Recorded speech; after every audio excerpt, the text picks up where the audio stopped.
Jason Phillips here with CVSR, standing with the man that puts this all together, Jason Le Fore, head coach of the Hoover High Patriots. Jason, this is the 56-1, second one you've put on. Yep.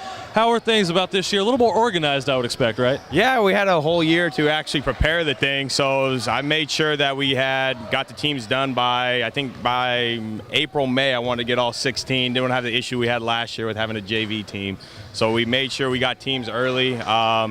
At 16, we had a team drop out about 3-4 weeks ago, able to have Cesar Chavez come in, fill their spot, and they're 2-1. So they're doing a good job in this tournament. But yeah, so we have 16, a little more organized, like you said. We have people know what we have to fill, what spots we need to plug them into. So yeah, a lot less stress-free this year. That's all I can say. That's right, doing things last minute. Now, last year, Clovis North's JV team was here. You had 13 teams. Now you got 16. Next year, you always hope for 24. You and Myron Epps, head coach of Central, are looking to get together more teams. Obviously, there's that other tournament by Clovis West. You know, Clovis Unified putting that on. But what kind of teams are you guys looking at? Maybe you think you can add next year? Well, we have San Luis Obispo this year. We have Western Ranch right now going on behind us, playing in the semifinal game. But with Myron's help, and our goal is to try to get it to what the BCW used to be with Vance Wahlberg and Tony Peterson used to do with Clovis West Buchanan. Our goal is to get something like that. Trying to get more teams, try to get more out-of-town teams. We're centrally located. If we can get top teams from the north, top teams from the south, you know, this is a spot where they can meet and they can play. And so that's our goal. Try to get a couple more teams a little more north, like Modesto, not too far travels.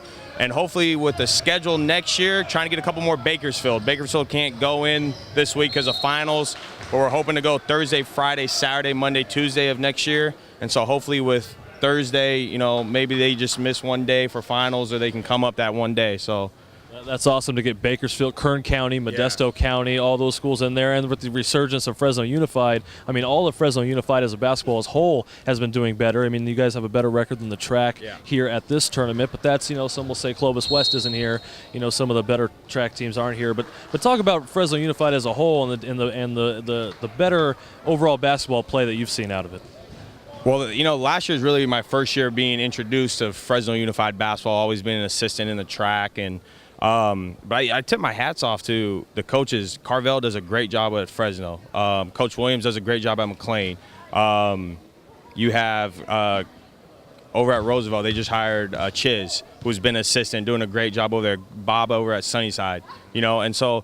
And I know what they're going through, you know. Now, before I didn't, it was a different clientele, kind of different, and it's a grind, you know. And I tip my hat to them because I know the struggle they have to go through every day to get your kids to compete at the highest level. And talk about your league now, the NYL, which is seeing, you know, Sunnyside's playing good ball, Roosevelt's playing good ball. I mean, that league is now tough. But talk about, you know, how your team's looking at and how the NYL might be this year. And don't sleep on Fresno. Fresno played Emmanuel tough in that first round. They battled for them for 3 quarters, and, you know, they don't have many returners, and so Carvel's trying to get them going. It's going to be a tough league. I'm kind of actually nervous here. Trying to figure out how our team will, you know, go up against the other teams. You look at Sunnyside, and we all know about Roosevelt. Yeah. And so haven't got to see Reedley play yet, and I still really haven't seen McLean yet.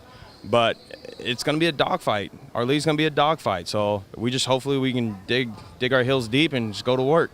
All right, well, Coach, thanks for talking with us. Great job putting this on. And hopefully next year we get to 24, man. I'll be saying great job. We'll be back here this time again. And pledging you doing a great job. Jason Le Fore, head coach at Hoover, CVSR.